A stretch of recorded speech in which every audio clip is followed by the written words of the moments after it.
Hi everybody. um, Welcome to this experiment. I'm so excited that you decided to take part in it. Bear with me while we try and work out all the kinks and everything. If you have any suggestions for us, please let us know either through email or comments. I'd love to hear what you think about everything and how we can make it better. Again, bear with me. This is really awkward for me. Anyone who knows me knows that I love to be in person and interacting with people. So this is really weird talking to a camera and not having humans across from me. So I really do want to make sure that you guys stay connected with me and each other. So we're going to try and make this as interactive as possible. However, to start off, while I try and get comfortable with this new method, we're going to do these pre-recorded and then put them up until I get a handle on the tech side of it, and then we're going to do it live and we'll interact a little bit more. But I'm still talking to a camera, so it's still really weird and awkward. So, get with the times. I know your generation is really good at this, but it's really strange for me, so bear with me. In this class, we are going to talk about obviously the kitchen safety stuff, all the culinary work, nutrition, how can we stay healthy during this time. We want to make sure that we're all doing our part to make sure our bodies are strong and healthy so that if we do get exposed to any viruses, we can fight them off quickly and effectively. And also just connecting with one another and previous generations and learning from what our grandparents and great-grandparents did in times of hardship, when food was a little bit more difficult to come by and you had to utilize every little bit. So we're going to learn a lot from those generations, and also across the world.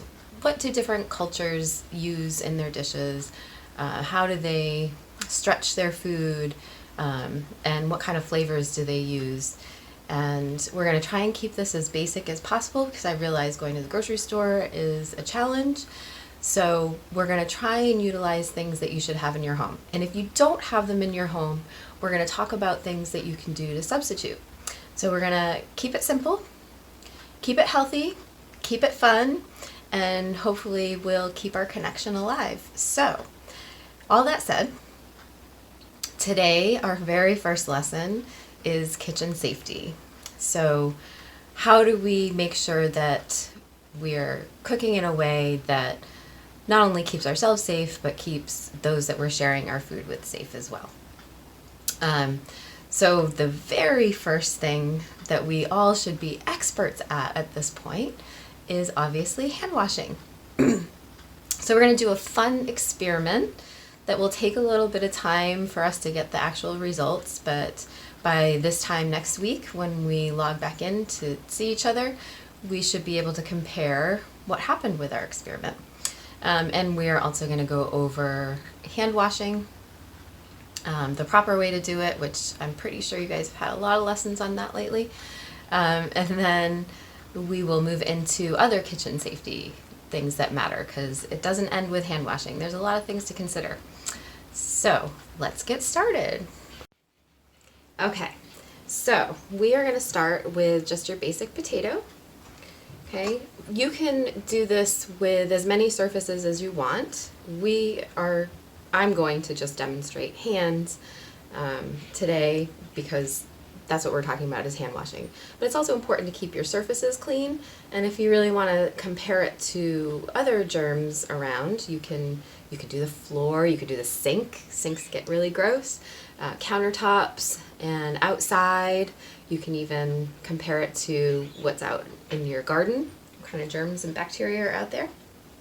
So we're going to take our potato, and for our purposes, since we're only doing our hands, we are going to cut it into 3 pieces.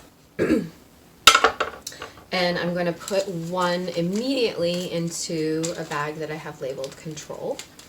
Okay, so anyone who's done science experiments knows that you need to have a control group. So that's going to go right in there without touching anything else. Let the air out of it.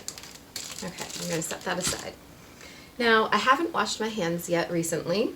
I have been washing them more frequently, so hopefully I don't have many germs on there, but So I'm going to take my next potato and I'm going to rub it all over my hands. I haven't washed my hands yet, so probably have some germs in them that I've picked up. Alright, so now I have my other bag that's labeled potato hands before washing. So I'm going to go ahead and put that potato right in there. It's important to label your bags ahead of time so you don't get them mixed up, because otherwise you're going to throw out your experiment. So go ahead and label your bags before you try this.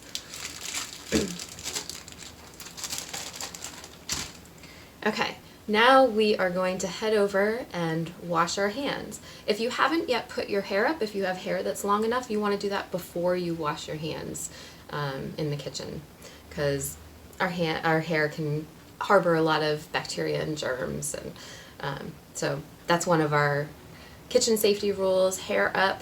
Nobody likes to get hair in their food, so go ahead and put your hair up, and then let's go to the sink and wash up. Okay, let's get started. So to wash your hands, you're going to turn the water on. Okay, you're going to grab some soap. Start rubbing your hands together, get in between your fingers, your thumbs, the backs of your hands.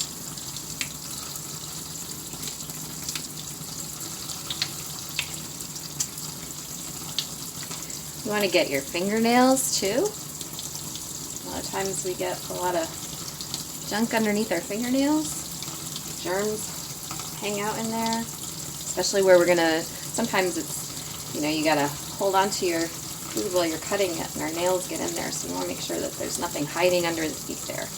Okay?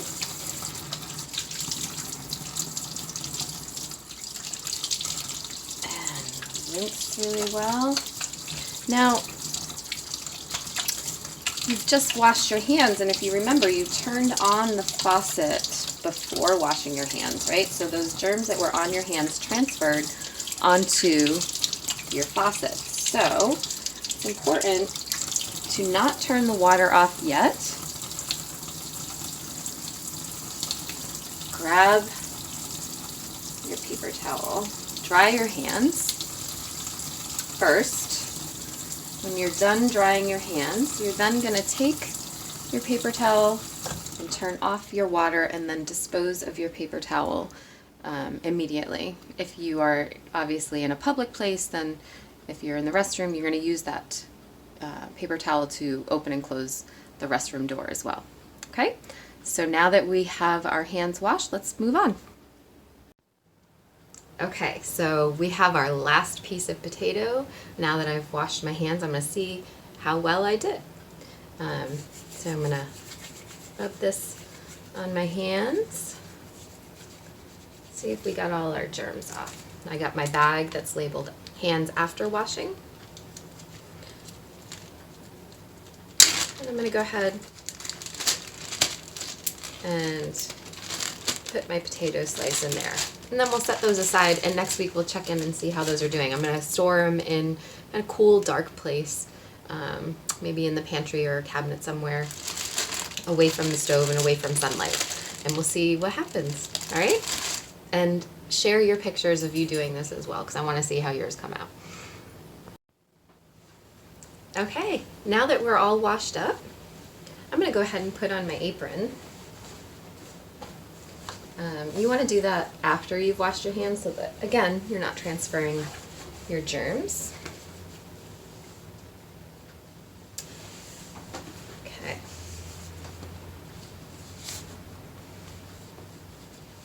Okay. And I like to keep a towel handy in case my hands get kind of messy, so my apron has a spot for that right here. So I'm going to go ahead and do that. Okay. So some other things, usually this is a group brainstorm that we do, our kitchen safety rules, but I'm going to go over the very basics, and then I want you guys to chime in if I forgot anything. Go ahead and let me know the things that you do to keep your kitchen safe as well, okay? So we have our hair up, our hands are washed, aprons on. A lot of times you want to make sure that your prep area is clean. I cleaned all of this before I started this video, but if you have some cleaners and sponge or dishcloth and you want to wipe down your area and make sure that you're starting with a nice clean space, make sure there's no crumbs or germs or things that someone neglected to clean up prior to you taking over the space. I realize that you're probably not the only person that's cooking in there, so you want to make sure that others don't contaminate your area that you weren't aware of. Okay, so my area is clean and prepped. I'm clean and prepped. And we want to remember that hand washing isn't just reserved for when we start cooking, right? Like we all know before you start cooking, you got to wash your hands. But there are a lot of times while cooking, you want to make sure that you stop and wash your hands. So sometimes something fell on the floor and you have to pick it up off the floor and you throw it away, wash your hands. Sometimes you want to taste something. Dip your finger in, give it a taste, or you lick your hands because they have stuff on them that you were prepping. Always wash your hands after doing that. I'm not saying you can't sneak a taste, but make sure you wash your hands. And that leads to no double dipping too, right? If you're using a spoon, you take a taste, don't put that spoon back in, because then you're going to be transferring your germs and sharing them with others, which we want to avoid right now. Other times that you want to wash your hands, if you cough or sneeze, first of all, you want to make sure you do it in your elbow. You turn your face away from whatever it is that you're prepping, turn away and go right into your elbow, okay? But then you want to wash your hands afterwards, just in case. Keep everyone safe. Anytime you touch your face, wash your hands, okay? If you have to tie your shoes or touching anything that's gross like that, wash your hands afterwards, okay? So we can't wash our hands too much. You can, if there's any doubt, go ahead and stop and wash your hands. So we want to also prevent cross-contamination. There's a few things that really, really, really matter. Some things not so much. If you're cutting up vegetables, you don't have to stop and clean between each vegetable unless you're dealing with a food allergy or something like that.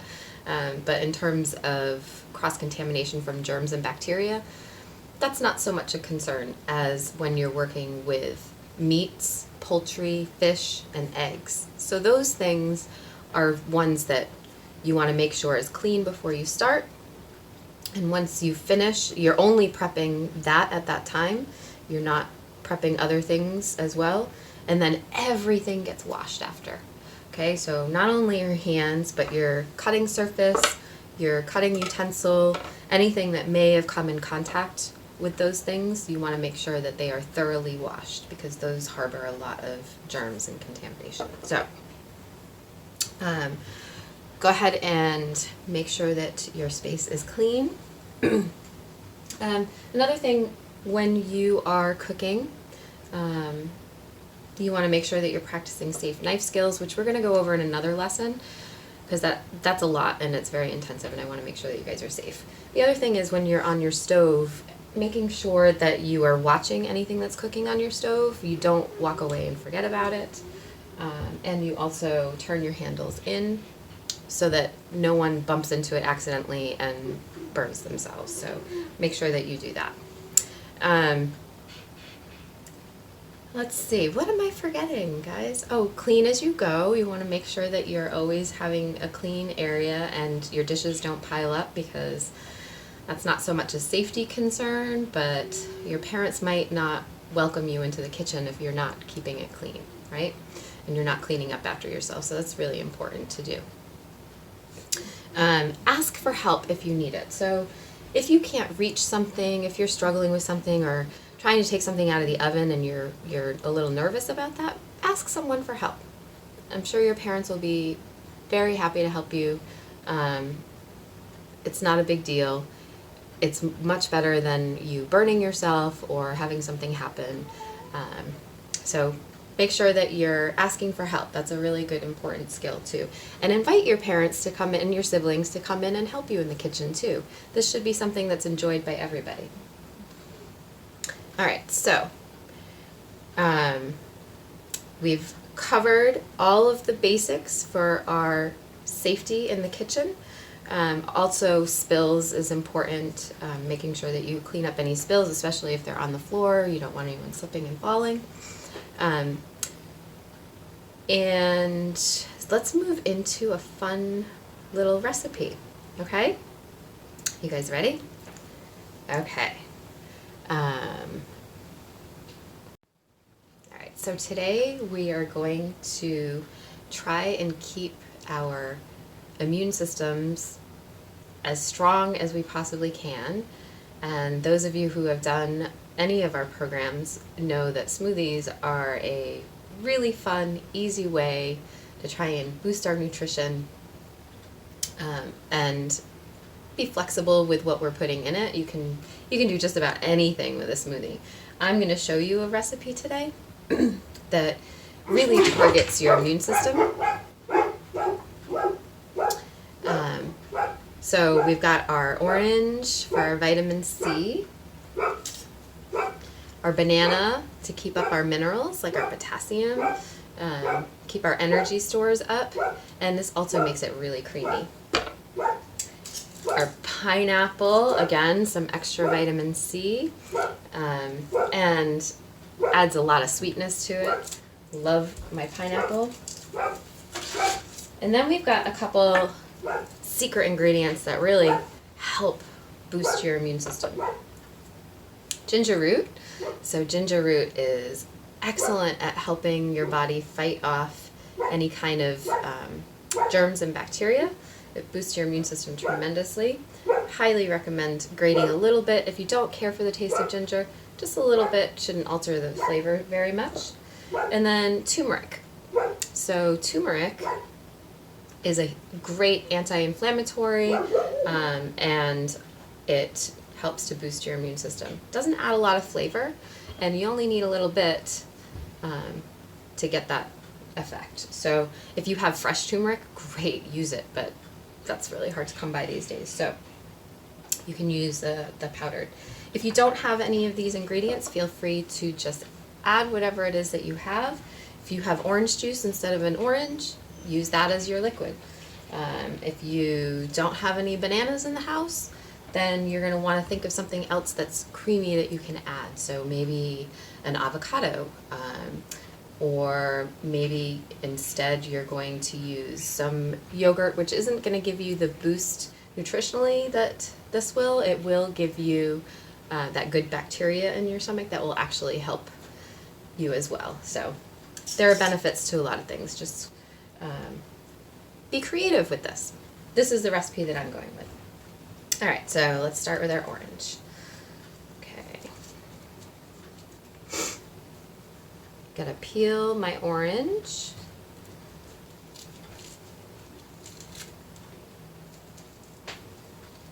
And you don't have to worry about getting all, I know some people when they eat their orange, they're very particular about getting all the white parts off. Actually, the white part is going to have a lot of extra immune boosting benefits. It's where the quercetin is, which is really beneficial. So it's not going to alter the flavor or the texture of your smoothie. So I recommend that you leave it on there and don't get too picky about taking it off. So let's go ahead. I'm putting my orange slices into my blender. Okay, so we have a whole orange in there. Now we only need a 1/4 cup of a pineapple. And this is for a single serving. If you're making it for your family, you're going to want to add more. So there's no right or wrong way. Everyone always asks how to cut a pineapple. This is what I do. And again, you can use canned pineapple if you don't have fresh pineapple. I know a lot of you don't have fresh pineapple kicking around. So canned is just fine. Hopefully what you have in the house isn't in heavy syrup, it's in juice. That would be preferred, because sugar actually lowers your immune system, and we're trying to boost it. So staying away from added sugar is really important right now. So if you're using a fresh pineapple, the center of the pineapple has a hard core. So what I usually do, if I'm only cutting up a little bit, I didn't want to cut up the entire pineapple, so I cut it into fourths like this, and then I cut off that center piece there, that hard piece. You'll feel it. You'll know.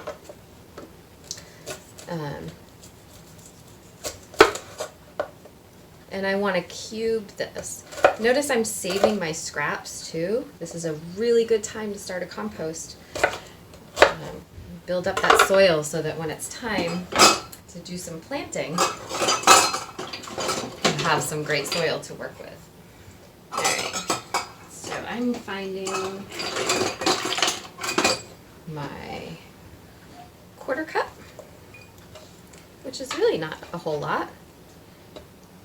I'm going to add a little extra, so that one piece, that one triangle piece there gave me my 1/4 cup. Okay.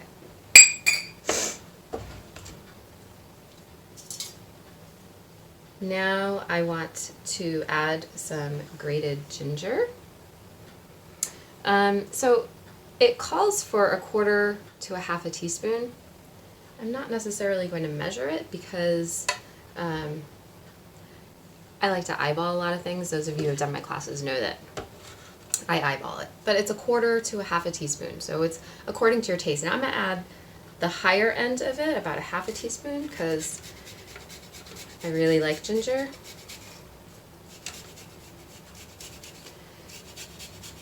So you're just going to grate it. And again, this was pre-washed, so along with our kitchen safety, it's important that all of your fruits and vegetables are thoroughly washed prior to utilizing them in your recipes. Add a little bit more.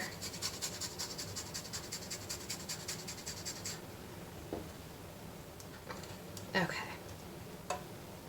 Got my ginger. Delicious. All right, our banana. So it only calls for 1/2 banana. And again, you can add more or less, whatever your liking is. The banana is going to make it nice and creamy. Since I don't have frozen fruit in here, that's something that I want a little creaminess to it. Okay, so then our turmeric. Our turmeric, again, it's only 1/4 teaspoon. I'm eyeballing it because it's a smoothie. You can adjust the taste if you added too much or too little. If I added too much, then I can add a little bit more fruit to sweeten it a little. It doesn't have a lot of flavor. It is going to make it a bright, beautiful, bright yellow color.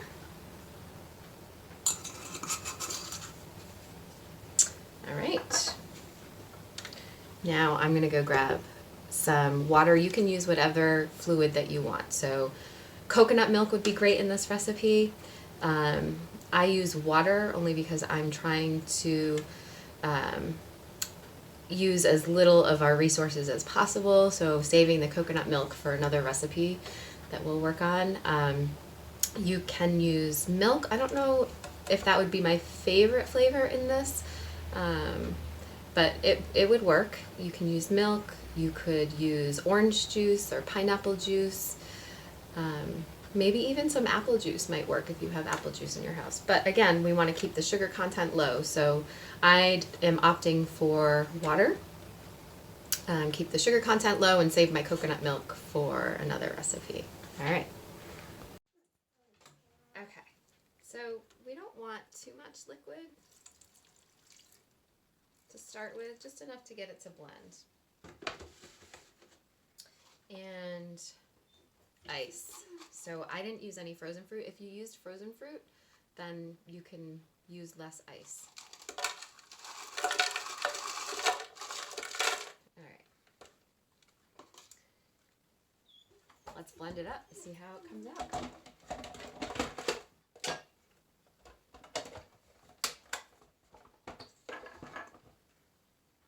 You ready? It's gonna get loud.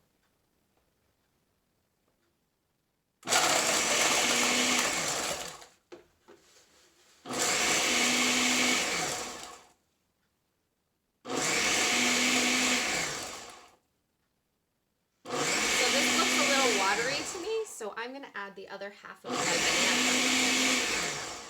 to thicken it up and make it creamy.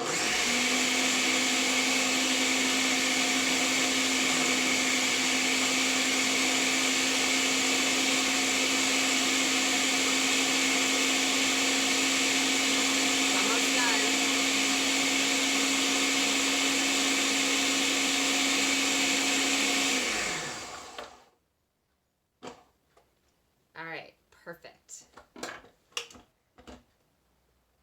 So I'm gonna grab a glass and we will drink up.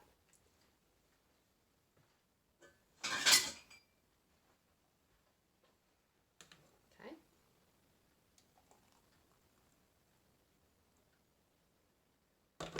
All right. So remember, we can always alter whatever it is that we did if we don't like it. We can change it up.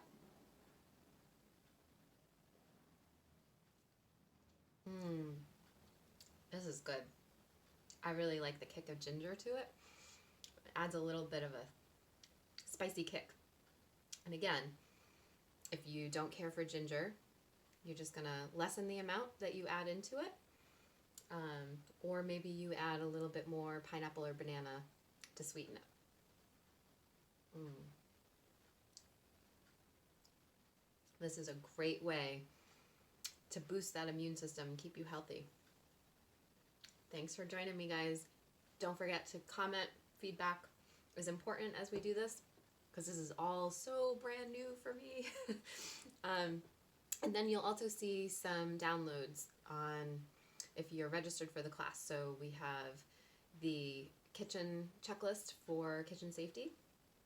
We have the recipe for the smoothie, and we'll also have a fun interactive little quiz for you to take to see how you're doing, and there might be some fun questions thrown in there just to keep you on your toes. All right, so I will see you again soon. Please share anything that you're making if you did a different recipe and your smoothie came out good and you want to share it. Videotape you making it and post the recipe. I look forward to seeing it. Thanks. Bye, guys.